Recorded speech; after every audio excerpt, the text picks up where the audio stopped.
Eh bien les amis, et si on dessinait un pleurnicheur repenti?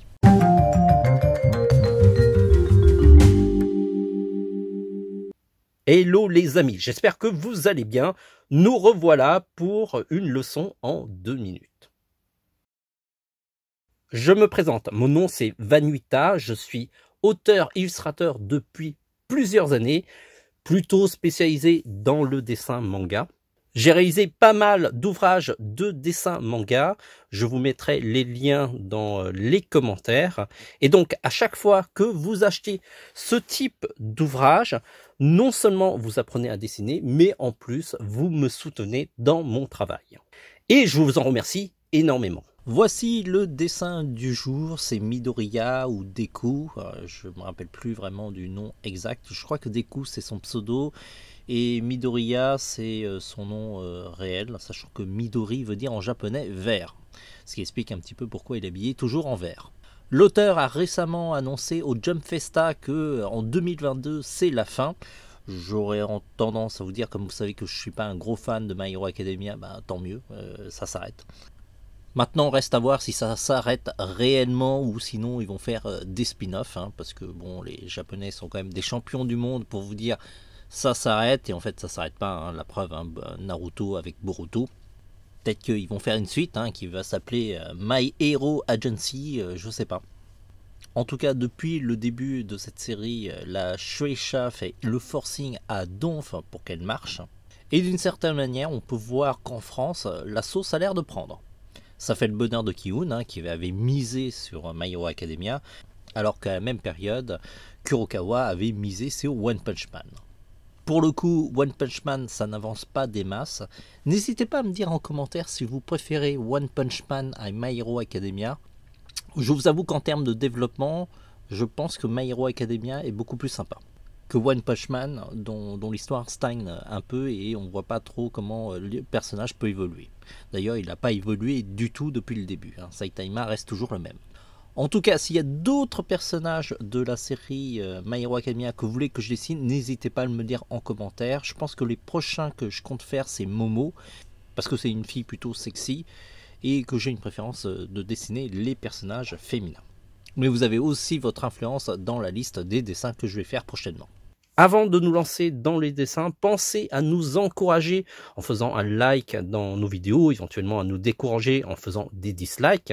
Vous pouvez aussi vous abonner à notre chaîne pour ne rater aucune de nos prochaines vidéos. Et en plus, on sera ravis de vous compter parmi nos abonnés.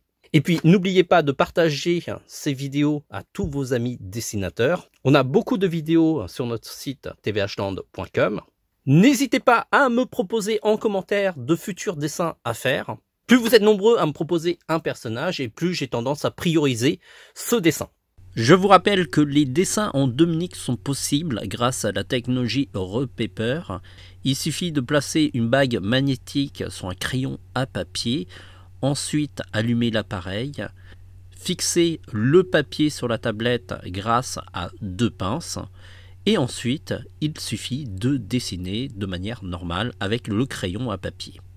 L'appareil enregistre l'intégralité de la réalisation du dessin et ensuite il suffit de l'exporter dans une vidéo en 2 minutes. On a déjà fait une vidéo qui explique comment fonctionne l'appareil, je vous invite à la regarder. Sur ce les amis, à partir de maintenant, on a 2 minutes pour faire ce dessin.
Si nos tutos vous ont donné envie de dessiner, eh ben vous pouvez nous montrer vos dessins. Il suffit d'aller sur la page du tuto, puis vous allez plus bas, jusqu'à la rubrique « Postez votre dessin de cette leçon ». Alors, il faut un compte sur tvhland.com. Sélectionnez l'image qui se trouve dans votre ordinateur, soit vous l'avez numérisée ou sinon vous l'avez photographiée avec votre smartphone, et cliquez sur « Poster ». C'est vraiment très simple. L'image est postée dans la communauté, mais aussi sur l'article du tuto. Si on revient sur l'article du tuto, vous allez pouvoir voir plus bas qu'il y a votre dessin. Donc, n'hésitez pas à montrer vos dessins et à vos crayons. Bravo d'avoir suivi cette vidéo jusqu'au bout. Si vous voulez avoir d'autres tutos de dessin, allez sur le site tvhland.com. Là, vous êtes sur la page d'accueil et cliquez sur la barre de navigation sur tutoriel. Sinon, il y a un autre bouton ici. Nous avons regroupé sur cette page plein de tutos de dessin. Alors ça va des vidéos qu'on a réalisées ou des vidéos qu'on a trouvées sur le web et qui nous semblaient intéressants. Si ce sont uniquement les dessins en 2 minutes qui vous intéressent, on les a tous regroupés dans la rubrique dessins en 2 minutes. Et là vous avez de quoi faire. On a publié plus d'une centaine de vidéos et peut-être au moment où vous allez visiter le site, il y en aura bien plus. Aussi, notre site est une boutique de matériel de dessin et on sera ravi de vous équiper dans votre créativité. Cliquez sur boutique. Il y a plein de produits, on les a regroupés en 3 rubriques essentiellement. Dessin pour tout ce qui concerne les crayons, les gommes, les règles et d'autres. Ensuite, line art, là ce sont tous les outils pour réaliser les contours des dessins. Ça va du line art au pinceau calligraphique comme à l'encre de Chine et la plume. Et enfin, la dernière rubrique, la colo, qui regroupe tous les outils qui permettent de mettre de la couleur, de la vie dans vos dessins. Et là, vous avez des feutres professionnels alcool, des feutres aquarelles, de la peinture, ainsi que des crayons de couleur Beaux-Arts, et aussi des outils pour ajouter par exemple les reflets dans les yeux, comme par exemple les roller gel. Si vous voulez prolonger l'expérience tvhland, on est aussi sur les réseaux sociaux. Alors là, vous allez tout en bas de page. On est sur Facebook, Twitter, Pinterest, Instagram, YouTube, presque partout. Et donc, suivez-nous sur ces réseaux sociaux pour être informé de notre actualité. Et tout particulièrement sur Instagram, sur lequel on publie un petit peu l'avancée des prochains tutos qu'on va réaliser sur notre site. On se dit à très vite. En attendant, dessinez bien.